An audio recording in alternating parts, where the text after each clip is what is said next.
सभी छात्र छात्राओं को एक बार फिर अपने YouTube चैनल में स्वागत करते हैं। आज हम किरण प्रकाशिकी में पढ़ेंगे अपवर्तन ना होने की शर्त।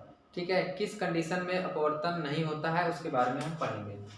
जैसे मान लीजिए कि दो माध्यम है, एक माध्यम 1 है और एक कोई दूसरा माध्यम 2 है, और ये मान लीजिए दोनों माध्यमों का सीमा पृष्ठ है। ठीक है, क्या है? सीमा पृष्ठ है, या इसी को अपवर्तक पृष्ठ भी बोल सकते हैं।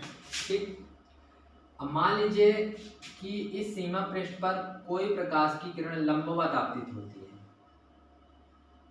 ठीक है, लंबवत आपतित होती है तो देखिए होगा क्या। अगर लंबवत आपतित होगी तो जो आपतन कोण होगा वो क्या होगा? आई। आपतन कोण आई जो होगा वो 0 होगा।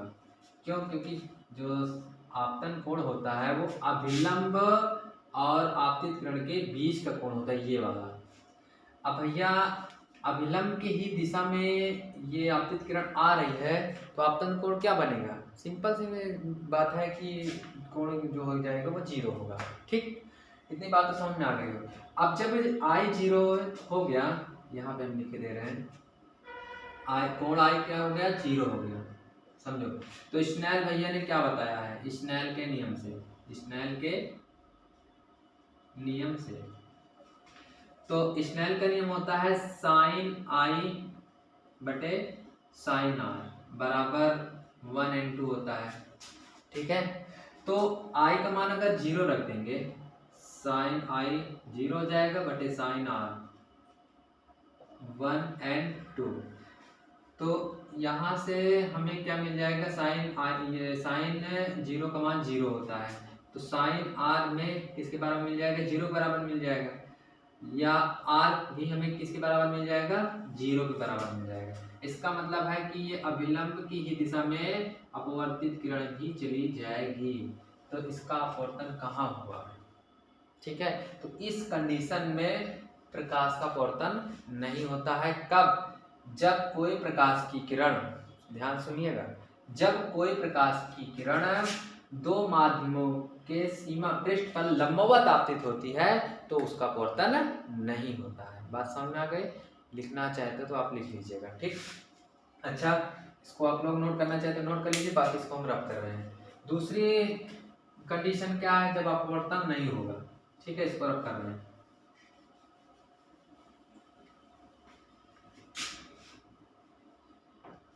चलिए, कहानी सुनो। जैसे मान लीजिए कोई प्रकाश की किरण आई, वो कह रहे हैं कि हम आएंगे और उस माध्यम में प्रवेश करेंगे तो विचलित हो जाएंगे। ठीक है, तो इस माध्यम का जो अपवर्तनांक n1 है मान लीजिए, और इस माध्यम का अपवर्तनांक n2 है, इसको चिंता होने लगी। ये इससे गए मिलने, कहें वो आ रही है, कौन? वही प्रकाश की किरण। वो कह रहे हैं कि हम आएंगे और विचलित हो जाएंगे। तो ये अपवर्तनांक कहता है कि भैया आप टेंशन मत लीजिए, आने भर दीजिए, हम आज बराबर हो जाते हैं, मतलब n1 बराबर हो जाते हैं n2 के। तो आए देखते हैं क्या होता है, फिर निपट लेंगे, जो होगा देखा जाएगा। तो दोनों माध्यमों का अपवर्तनांक अगर बराबर हो जाते हैं तो देखिए स्नेल भैया को बुला लेते हैं फिर से। क्या होता है? साइन आई बटे साइन आर क्या होता है? 1/2 बट 1/2 होता है। इसका मतलब क्या होता है? आपको ये भी बताया है, साइन आई बटे साइन आर, इसका मतलब होता है 1n1 बटे n2 होता है। ठीक, अब ये दोनों बराबर हो गए तो देख लीजिए साइन आई बटे साइन आर बराबर n1 बटे n1 कर सकते हैं या n2 बटे n2 कर सकते हैं। यहाँ से n1 n1 खत्म हो जाएंगे तो बनेगा साइन आई बराबर साइन आर या आई बराबर आर। अब बताइए, जितना आपतन कोण था उतना ही अपवर्तन कोण हो गया, तो कहाँ से ये विचलित हो पाई? देखिए, तो इस केस में प्रकाश का अपवर्तन नहीं होता है। ठीक है, तो इसको आप अगर लिखना चाहते हैं तो लिख लीजिएगा कि जब दो माध्यमों का अपवर्तनांक, ठीक है, अपवर्तनांक बराबर हो जाता है तो उसमें प्रकाश की किरण का अपवर्तन नहीं होता है। ठीक है, आई होप दोनों केस समझ में आ गए होंगे किस केस में अपवर्तन नहीं होता है। ठीक, चलिए अब आगे की चीजें समझते हैं। अब अगली चीज समझेंगे निरपेक्ष अपवर्तनांक। तो अगली हेडिंग बना लीजिएगा निरपेक्ष अपवर्तनांक। बहुत ही बढ़िया टॉपिक है ये, निरपेक्ष अपवर्तनांक।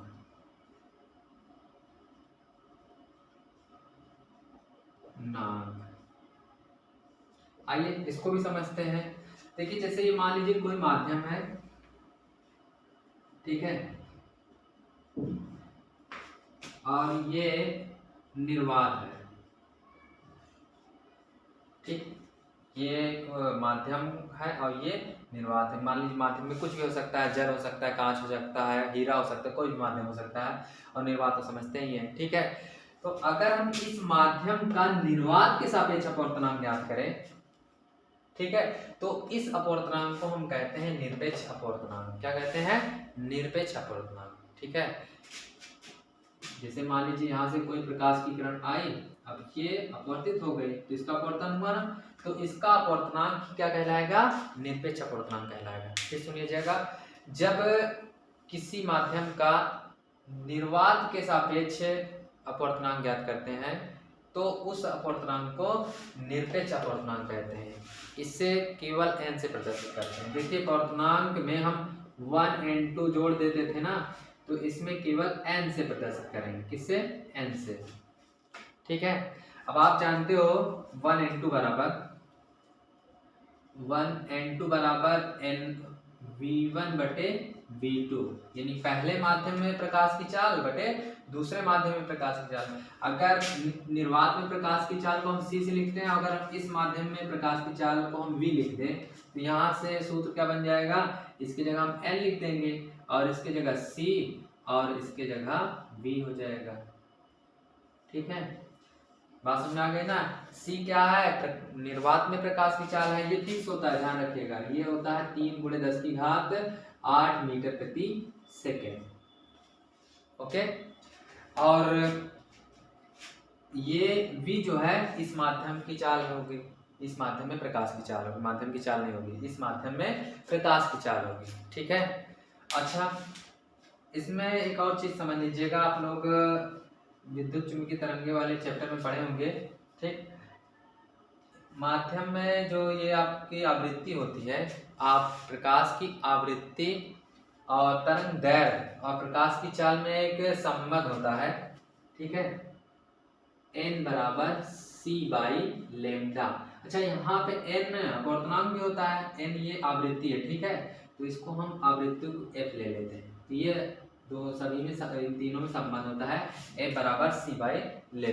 ध्यान रखिएगा, जहाँ f आवृत्ति है, c प्रकाश की चाल है और λ तरंग दैर्घ्य है। ठीक है, इतनी चीज आप लोग नोट कर लीजिएगा, नोट कर लीजिए, तब इस पर एक क्वेश्चन लगाते हैं। ठीक है, एक क्या 2-3 क्वेश्चन करेंगे, बढ़िया बढ़िया अच्छे क्वालिटी सवाल। ठीक, इसको हम रफ कर रहे हैं।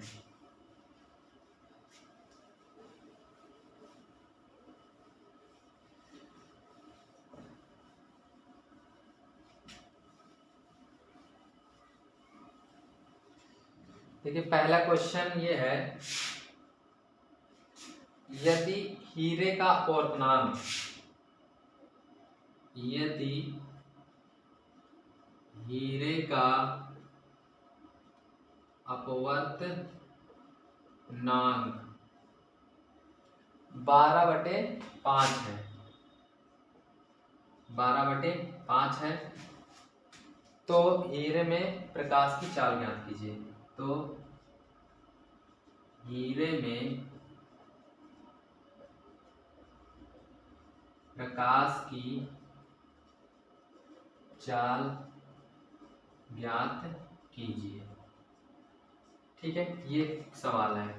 देखिए अब एक बात याद रखना, केवल अपवर्तनांक दिया है तो उसका मतलब समझ लीजिएगा कि ये निर्वात के सापेक्ष अपवर्तनांक है। ठीक, मतलब ये n का मान है।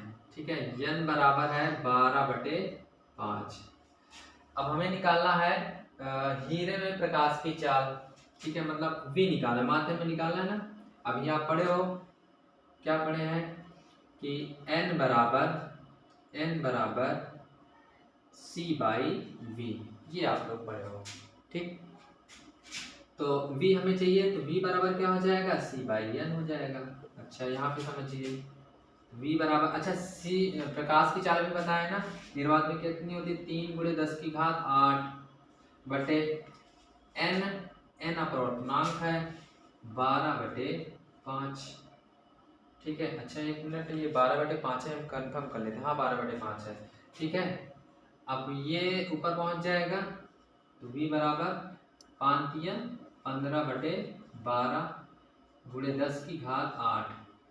अच्छा, यहाँ से देखो 3 से कर ले, 3 चौक 12 और 3 पचे 15। v बराबर हो जाएगा 5/4 × 10⁸।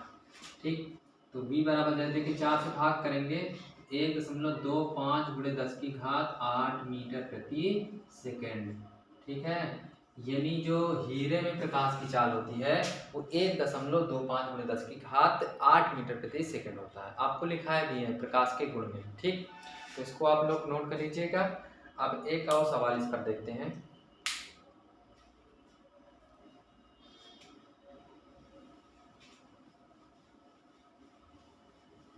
आप लोग वीडियो को पॉज किया करिए या फिर स्क्रीनशॉट ले लिया करिए और फिर नोट कर लिया करिए। ठीक है, क्योंकि अगर हम नोट करने के लिए आपका इंतजार करने लगेंगे, वीडियो कंटेंट बहुत बड़ा हो जाएगा, फिर आप लोगों को ही भी दिक्कत होगी और हमें भी दिक्कत होना ही है। ठीक, चलिए अब एक क्वेश्चन ये है, 500 नैनोमीटर क्वेश्चन है, 500 नैनोमीटर 500 नैनोमीटर तरंग दैर्ध्य का प्रकाश, तरंग दैर्ध्य का प्रकाश, तरंग दैर्ध्य का प्रकाश 1.5 अपवर्तनांक वाले 1.5 अपवर्तनांक वाले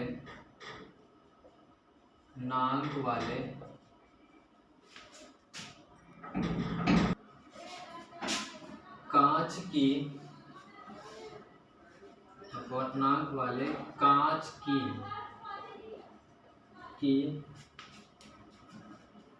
प्लेट में प्रवेश करता है, प्लेट में प्रवेश करता है,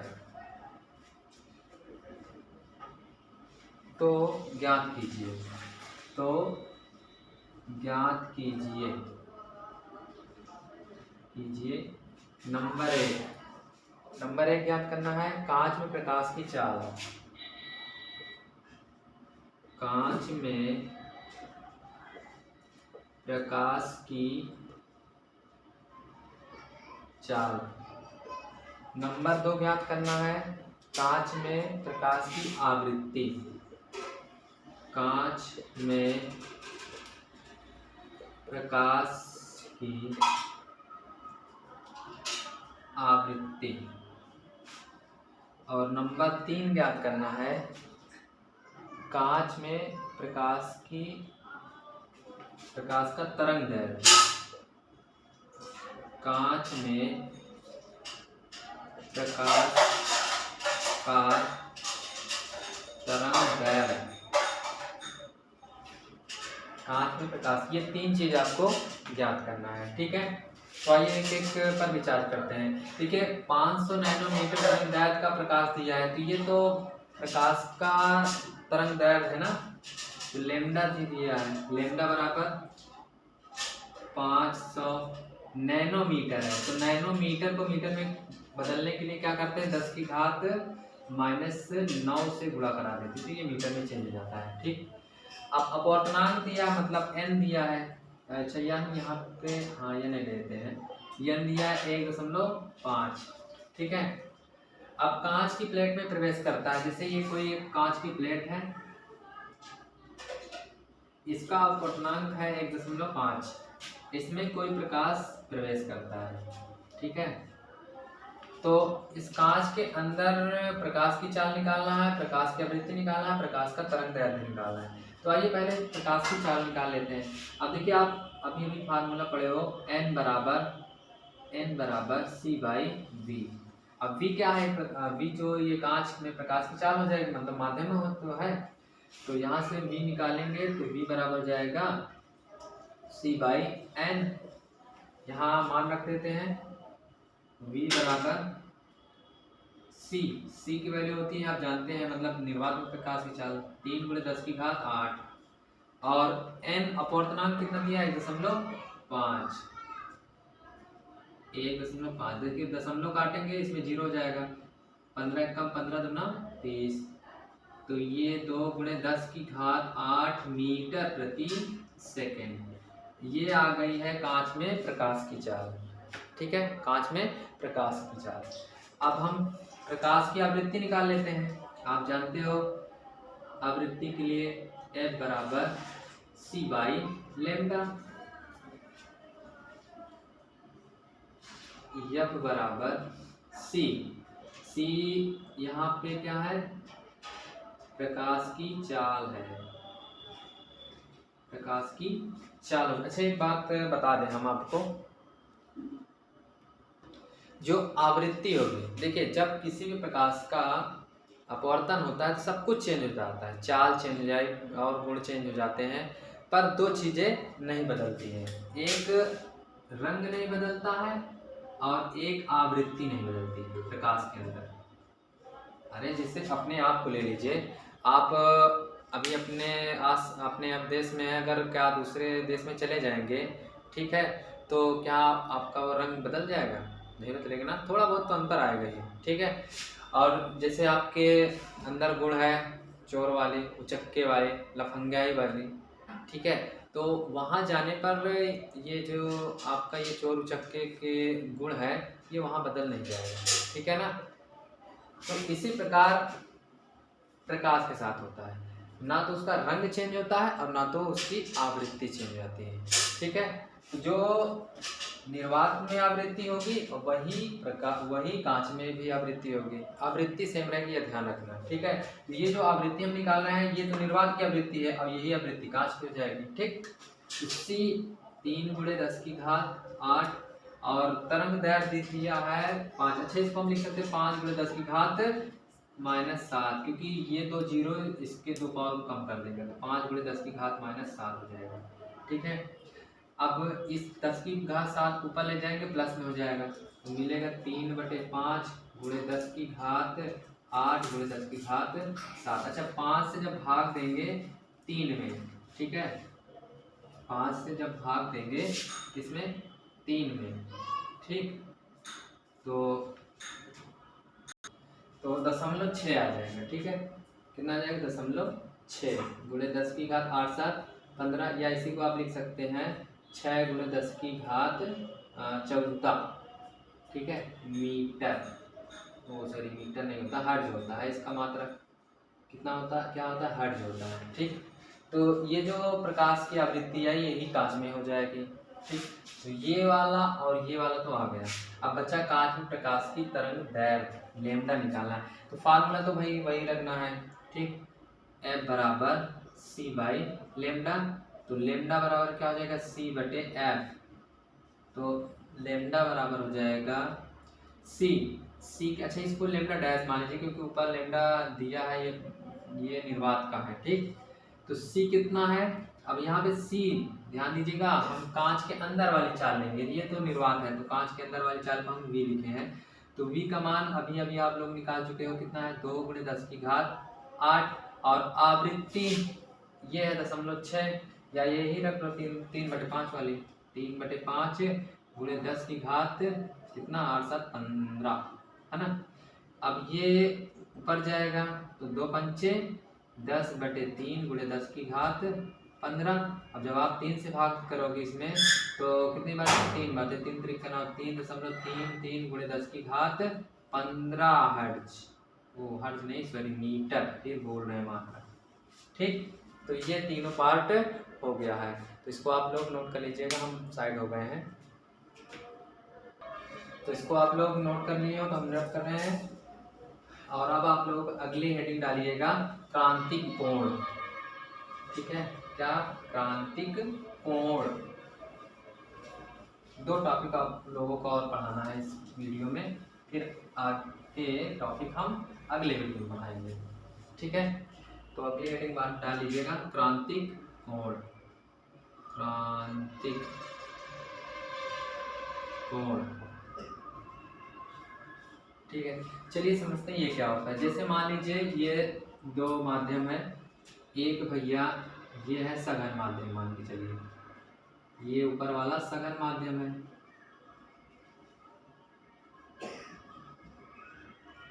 और जो नीचे वाला है ये विरल माध्यम में ले लीजिए, विरल माध्यम। अगर जैसे मान लीजिए कोई प्रकाश की किरण ये, ठीक है, ये विरल को हम इधर लिख दे रहे हैं, विरल नीचे लिखते हैं सबसे बढ़िया, समझ लीजिएगा विरल माध्यम है। जैसे ये कोई प्रकाश की किरण है, इस सघन माध्यम से विरल माध्यम में प्रवेश करी, इसका अपवर्तन हो जाएगा। तो ये क्या होता है, आपको बताया गया था जब कोई प्रकाश की किरण सघन माध्यम से विरल माध्यम में प्रवेश करती है तो वो अभिलंब से दूर हट जाती, मतलब ऐसे चली जाती। ठीक है, थोड़ा सा अच्छे से बना दिया इसको, कुछ ऐसे जाएगा।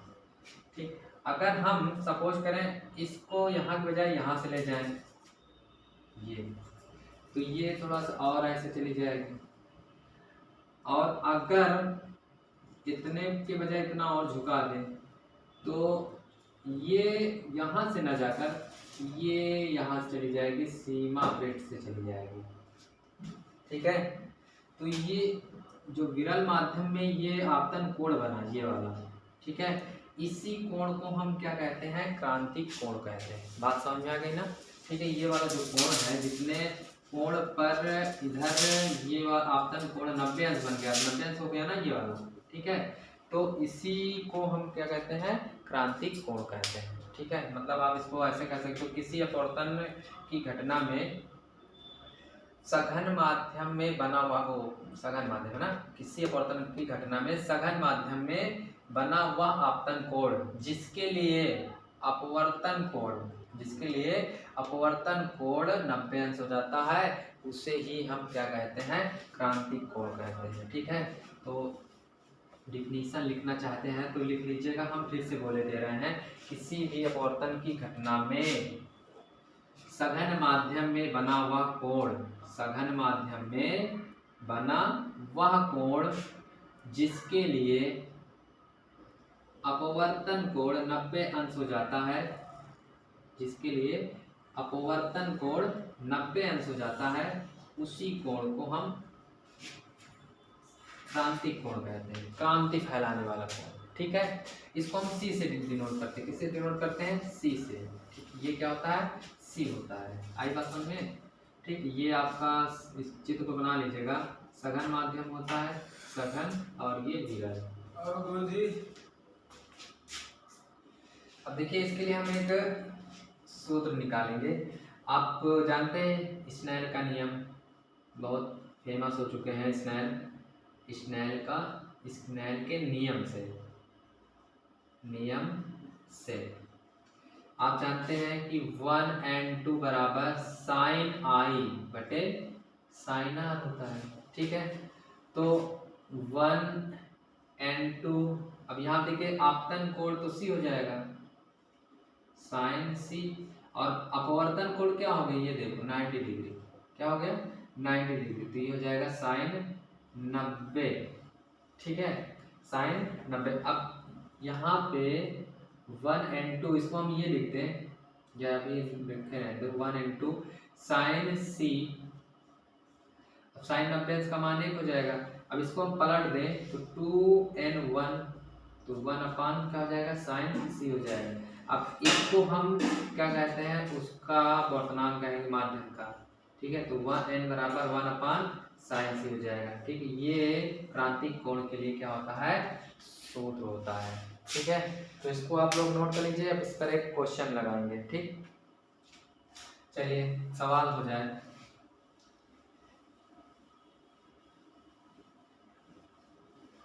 क्योंकि अगर एक नई बीमारी आती है तो उसके लिए डोज जरूरी है, तो एक प्रकार की आप लोगों के लिए बीमारी है, समझ लीजिए एक नया सूत्र। ठीक, तो सवाल ये है कि वायु के सापेक्ष किसी द्रव का क्रांतिक कोण,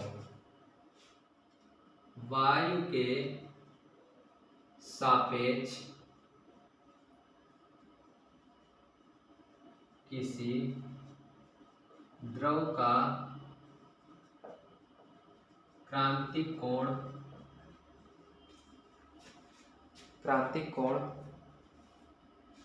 45 डिग्री, कितना 45 डिग्री है, 45 अंश है।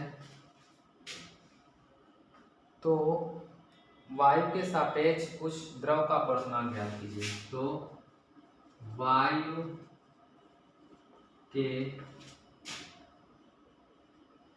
सापेक्ष उस द्रव का अपवर्तनांक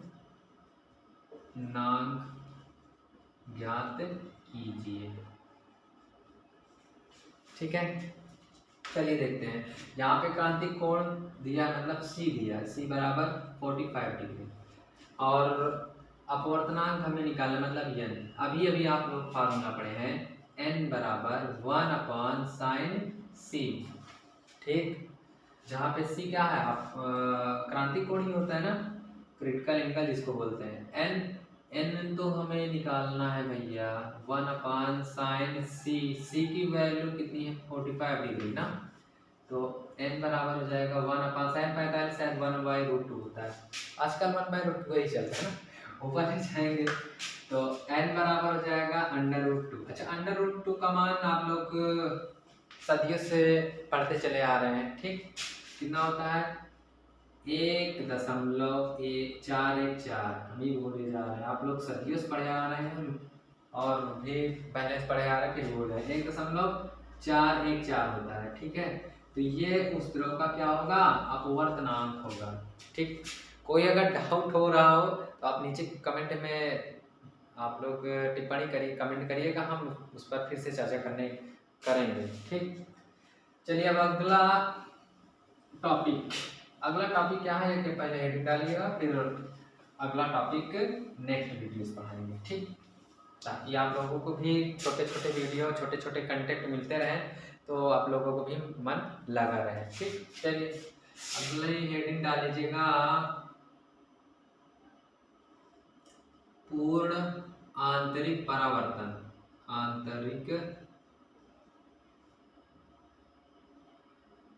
पूर्ण आंतरिक परावर्तन ये क्या होता है, इसको समझिए, छोटा सा टॉपिक है। ठीक, जैसे अभी आप लोग क्रांतिक कोण पढ़े हैं, जैसे मान लीजिए इतने क्रांतिक कोण पर अपवर्तन कोण 90 अंश बन जाता है। ये अगर मान लीजिए इस क्रांतिक कोण को और कम कर दें, क्या कर दें, कम कर दें, यानी यहाँ से भेज दें, तो पता है प्रकाश की किरण क्या होगा, ये ऐसे चली जाएगी। ठीक है, ये वहां से ना जाकर, पृष्ठ से ना जाकर कुछ ऐसे चली जाएगी। तो इसी घटना को हम क्या कहते हैं, पूर्ण आंतरिक परावर्तन कहते हैं। ठीक है, क्लियर होगा ना। तो इसको हम किस प्रकार बता सकते हैं कि जब आपतन कोण का मान, देखिए ये जो है आपतन कोण है ना, जब आपतन कोण का मान क्रांतिक कोण से कम हो जाता है, ठीक है, तो प्रकाश की किरण उसी माध्यम में वापस लौट जाती है। तो इसी घटना को प्रकाश का पूर्ण आंतरिक परावर्तन कहते हैं। ठीक है, तो लिखना चाहते हैं तो फिर से बोले दे हम लिख लीजिएगा, किसी भी अपवर्तन की घटना में जब आपतन कोण का मान क्रांतिक कोण से कम हो जाता है, क्या, आपतन कोण का मान क्रांतिक कोण से कम हो जाता है, तो वह प्रकाश की किरण उसी माध्यम में वापस लौट जाती है। तो इसी घटना को पूर्ण आंतरिक परावर्तन कहते हैं। क्या कहते हैं, पूर्ण आंतरिक परावर्तन कहते हैं। इस जो आप लोग दोपहर में मरीचिका देखते हैं, चम चम चम चम चम चम करते हुए दिखती हैं, ठीक है, वो किस कारण दिखती हैं, वो इसी घटना के कारण दिखती हैं। ठीक है, उनका पूर्ण आंतरिक परावर्तन हो जाता है, जिससे हमें आभासी रूप से चम चम चम चम चम चम करते हुए दिखाई देते हैं। ठीक है, वो बोलते नहीं, मतलब हमें लगता है। अब आप लोग गर्मियों में देखे होंगे थोड़ी सी दूर पे कि रोडों पे आपको जल दिखता है, वो इसी कारण है, कोई और कारण नहीं होता, बस यही कारण है, हमें वो आभास होता है। ठीक है, तो अब आज की सभा को आई मीन्स आज की क्लास को हम यहीं पे समाप्त करते हैं। अब अगले वीडियो में हम अगले टॉपिक के बारे में डिस्कस करेंगे। तब तक आप लोग पढ़ते रहिए, अच्छे से खाते रहिए, खेलते रहिए। धन्यवाद।